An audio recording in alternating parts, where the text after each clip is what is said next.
name's Rob Duffus. I'm with the Friends of Coal Island Society. I'm one of many members, and I grew up around here, and so Coal Island has been part of my family's history for a long time.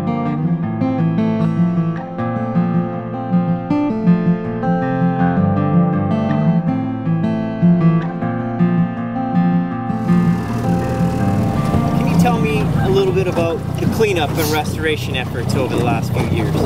Well, over the last few years, the neighbors have gotten together and pulled up broom and cleaned up piles of debris and cleared some of the old paths. And it's really made a difference to the presentation of the island and the visibility.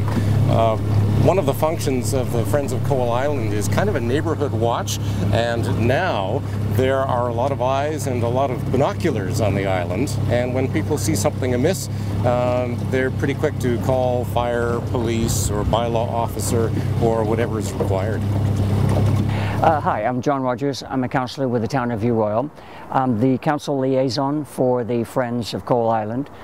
They were formed in about 2005 as a result of a rash of vandalism and so forth on the island, and they realized that the buildings needed protection from the neighborhood as well as from the provincial and federal authorities. Their mandate is to make the island safe, prevent vandalism, and to promote its cultural heritage and preservation. So they've had some terrific success with broom pulls over the years, removing unauthorized lean-tos and sheds. And this has been done with the cooperation of the two municipalities. Coal Island is in Colwood, but View Royal also recognizes it's an important piece of its heritage as well.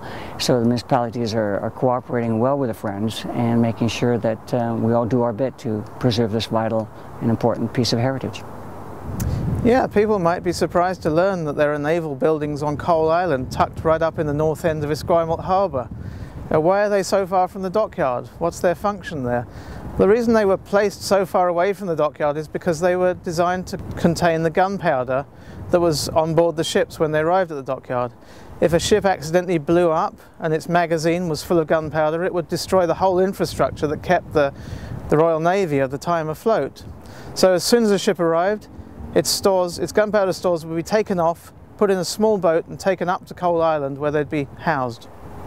1858 onwards, there were brick buildings gradually being constructed on the island to house the gunpowder, to house the Royal Marine Guard that kept the gunpowder safe, until really the whole island was covered in structures surrounded by a wooden palisade to keep it safe.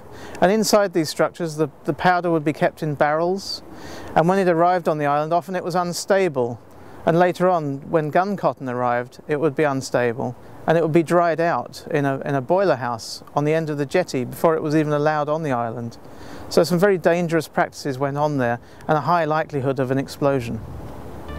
We've just finished a $150,000 conservation project on the island. We've been addressing some of those progressive collapse emergency maintenance issues, and we now feel that the buildings are in a decent state where we can present them to people and invite people to come and look at them.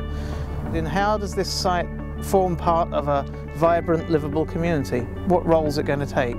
So we're going to be asking the community those questions in the coming months. Well, our hopes are that we're going to be able to have a dock so that people can kayak or canoe out to the island. And I think we have also hopes to actually put a dock on the island itself. I've started writing a book about the legacy of the Royal Navy in Esquimalt Harbour. And these are some of the classic Royal Naval buildings. I've seen them in Portsmouth, Plymouth, and now here. So I feel at home when I see them and touch them.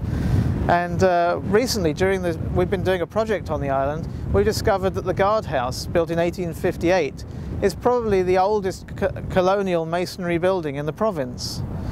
So it's a wonderful touchstone to the early history of the colonial province. There's a wonderful sense of isolation here, even though you're so close to civilization. And now with the cleanup, there's a nice meadow here where you can have a picnic and take in the old historic buildings, some of the oldest buildings in Victoria, and just gaze all around you at the water and the boats and nature. It's wonderful.